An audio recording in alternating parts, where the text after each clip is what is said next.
Hi sisters, welcome back to our channel. ಇವತ್ತಿನ ಅಡುಗೆ ಬಂದು ಮೊಳಕೆ ಕಾಳಿನ ಹುರುಳಿಕಾಳು ಸಾಂಬಾರು. ಸಿಂಪಲಾಗಿ ಮಾಡ್ಕೋಬೋದು. ಅದು ಮಾಡೋದಕ್ಕೆ ಬೇಕಾಗಿರೋಂಥ ಸಾಮಗ್ರಿಗಳೇನೇನು ಅಂತ ಹೇಳ್ತೀನಿ ನೋಡಿ. ರುಬ್ಕೊಳ್ಳೋದಕ್ಕೆ ತೆಂಗಿನಕಾಯಿ, ಈರುಳ್ಳಿ, ಬೆಳ್ಳುಳ್ಳಿ, ಚಕ್ಕೆ, ಲವಂಗ, ಶುಂಠಿ, ಕೊತ್ತಂಬರಿ, ಇದು ನಮ್ಮನೇಲಿ ಮಾಡುವಂಥ ಸಾಂಬಾರು ಪುಡಿ, ಹಾಗೆ ಧನಿಯಾ ಪುಡಿ. ಒಗ್ಗರಣೆಗೆ ಸಾಸಿವೆ, ಎಣ್ಣೆ, ಕರಿಬೇವು ಮತ್ತು ಮನೆಯಲ್ಲೇ ಮೊಳಕೆ ಕಟ್ಟಿರುವಂಥ ಹುರುಳಿಕಾಳು, ಆಲೂಗೆಡ್ಡೆ ಮತ್ತು ಬದನೆಕಾಯಿ, ರುಚಿಗೆ ತಕ್ಕಷ್ಟು. ಈಗ ಆಲೂಗೆಡ್ಡೆ ಮತ್ತು ಬದನೆಕಾಯಿನ ಕಟ್ ಮಾಡ್ಕೊತಾ ಇದ್ದೀನಿ.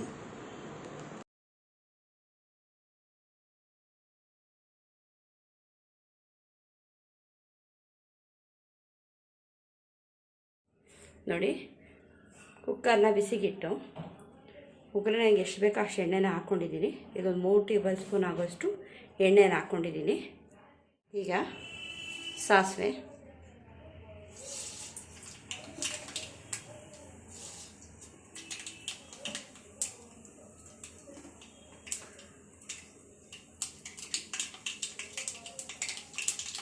ಕರಿಬೇವು,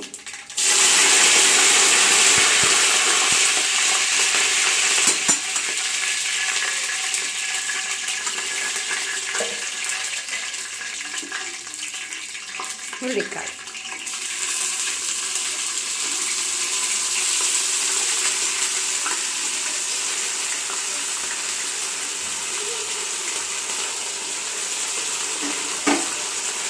ಹಾಕೊಂಡು ಬಾಡಿಸ್ತಾ ಇದ್ದೀನಿ.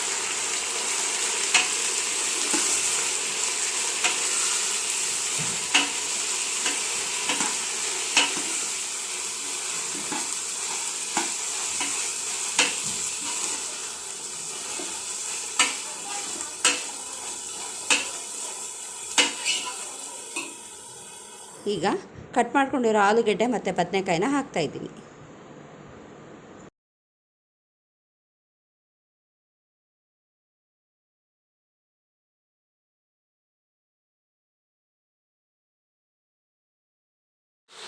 ಬಾಡಿಸ್ಕೊತಾ ಇದ್ದೀನಿ.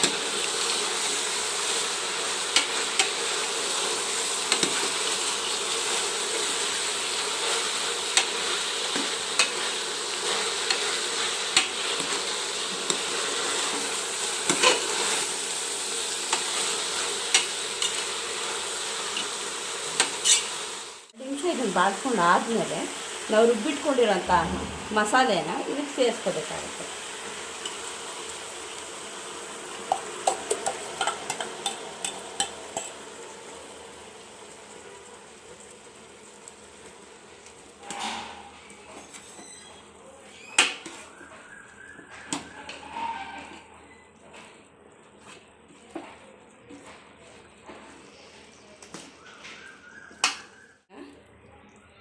ಹಸಿ ವಾಸನೆ ಹೋಗೋವರೆಗೂ ಒಂದು 5 ನಿಮಿಷ ಹೀಗೆ ಬಾಡಿಸ್ಕೊಂಡಿದ್ದೀನಿ.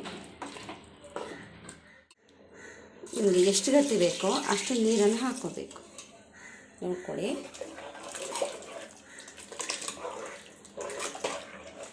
ಇವಾಗ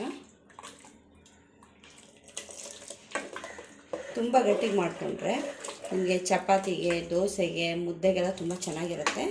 ಬರೀ ಅನ್ನಕ್ಕಾದರೆ ಸ್ವಲ್ಪ ನೀರಾಗಿ ಮಾಡಿಕೊಂಡ್ರು ನಡೆಯುತ್ತೆ. ರುಚಿಗೆ ತಕ್ಕಷ್ಟು ಉಪ್ಪು ಹಾಕ್ತಾಯಿದ್ದೀನಿ.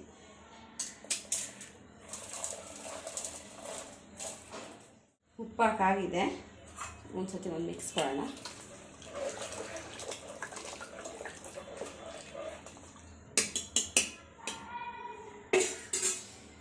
ಕುಕ್ಕರ್ ಲಿಡ್ನ ಮುಚ್ಚಿ 5 ವಿಷಲ್ ಬರೋವರೆಗೂ ಕೂಗಿಸ್ಕೋಬೇಕು. ಸಾರು ಇವಾಗ ರೆಡಿಯಾಗಿದೆ. ತುಂಬ ಚೆನ್ನಾಗಿ ಬಂದಿದೆ ಸಾಂಬಾರು. ಮೊಳಕೆ ಕಟ್ಟಿದ ಹುರುಳಿಕಾಳು ತಿನ್ನೋದ್ರಿಂದ ನಿಮಗೆ ರಿಚ್ ಪ್ರೋಟೀನ್ ಸಿಗುತ್ತೆ, ಹಾಗೆ ಬೋನ್ಸ್ ಕೂಡ ತುಂಬ ಸ್ಟ್ರಾಂಗ್ ಆಗುತ್ತೆ. ನಿಮ್ಗೆ ಈ ವಿಡಿಯೋ ಇಷ್ಟ ಆದಲ್ಲಿ ಲೈಕ್ ಮಾಡಿ, ಶೇರ್ ಮಾಡಿ, ಕಮೆಂಟ್ ಮಾಡಿ. Thank you.